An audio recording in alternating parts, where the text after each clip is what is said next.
போல பொங்கட்டும் பொங்கல், புதுப்பானை பொங்கல் போல பிறக்கட்டும் புதுவாழ்வு. முடிந்தது, ஆதவனை வணங்கிட தைப்பொங்கல் வருகிறது. மார்கழி கழிந்து தத்தி தத்தி வரவிருக்கும் தை மாதத்தின் சிறப்புகளை கரும்பென கவிதையாக பொழிய வருகிறார் சகோதரி சஸ்மிதா அவர்கள்.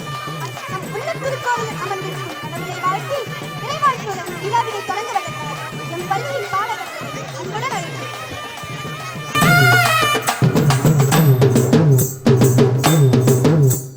விழாவின் சிறப்பை தமது சொற்பொழிவால் நமக்கு உணர்த்தி சென்ற சகோதரி முத்தரசிகாவுக்கு நன்றி.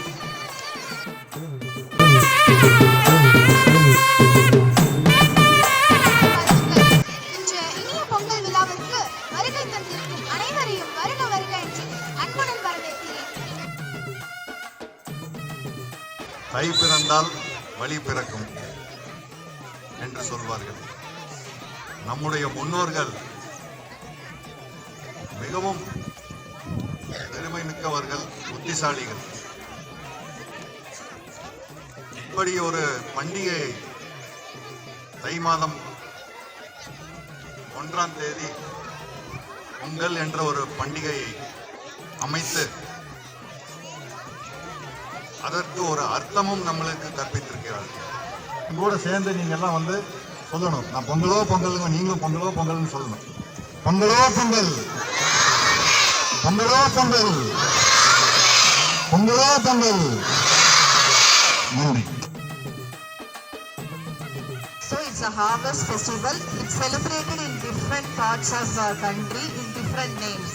Okay, in Andhra we celebrate as Sankranti. Here we celebrate as Pongal. Pongal வாழ்த்துக்களை தெரிவிச்சுக்கிறேன். பொங்கலோ பொங்கல். அனைவருக்கும் இனிய பொங்கல் நல்வாழ்த்துக்கள். பொங்கல் என்பது ஒரு நாள் கொண்டாடி முடிக்கும் திருநாள் அல்ல. அது மனித வாழ்க்கை இயற்கையோடு எவ்வாறு இணைந்து வாழ வேண்டும் என்பதை சொல்லும் ஒரு அழகான பயணம்.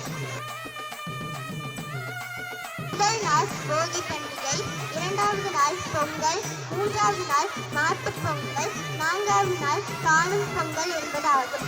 புத்தாடை அணிந்து கொண்டு சூரியனை வணங்கையிலே வண்ண வண்ண கோலமிட்டு மாவிலை தோரணமிட்டு கரும்புகளை அடுக்கி வைத்து நடுவில் வைத்து குடும்பத்துடன் வணங்கையிலே தெய்வமும் சிரித்து மகிழ்ந்தது எங்களுடன்.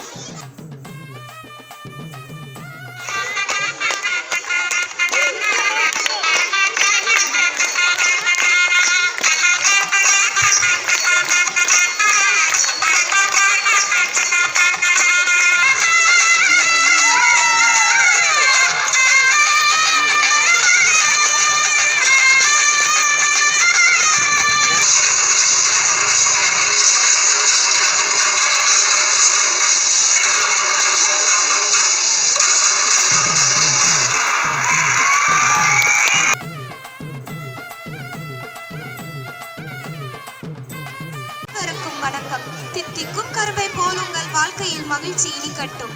அனைவருக்கும் இனிய தைப்பொங்கல் நல்வாழ்த்துக்கள்.